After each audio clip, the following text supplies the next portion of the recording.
ಎಲ್ರಿಗೂ ನಮಸ್ತೆ. ನಾನಿವತ್ತು ಚಂಪಕ ಸರಸಿ ಅನ್ನೋ ಪ್ಲೇಸ್ಗೆ ಹೋಗ್ತಿದ್ದೀನಿ. ಅದು ಅನಂತಪುರದ ಹತ್ರ ಇರೋ ಒಂದು ಪ್ಲೇಸು. ಅದ್ರ ಬಗ್ಗೆ ಒಂದಷ್ಟು ಇನ್ಫಾರ್ಮೇಷನ್ ಹೇಳ್ತೀನಿ. 17ನೇ ಶತಮಾನದಲ್ಲಿ ಕೆಳದಿಯ ರಾಜ ವೆಂಕಟಪ್ಪ ನಾಯಕ ಅವರು ಅದನ್ನ ಕಟ್ಸಿರೋದು. ಏನು ಕಟ್ಸಿದ್ರಪ್ಪ ಅಂದರೆ, ಚಂಪಕ ಅನ್ನೋ ಹುಡುಗಿ ತುಂಬ ಚೆನ್ನಾಗಿ ರಂಗೋಲಿನ ಬಿಟ್ಟಿರ್ತಾರೆ.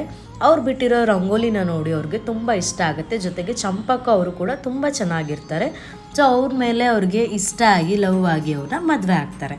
ಅದು ಅಂತರ್ಜಾತಿ ವಿವಾಹ ಆಗಿರೋದ್ರಿಂದ, ಇಂಟರ್ಕ್ಯಾಸ್ಟ್ ಮ್ಯಾರೇಜ್ ಆಗಿರೋದ್ರಿಂದ ನಮ್ಮ ಪಟ್ಟದ ರಾಣಿ ಭದ್ರಮ್ಮಾಜಿಯವರು ಅದನ್ನ ಒಪ್ಪೋದಿಲ್ಲ, ವಿರೋಧಿಸ್ತಾರೆ.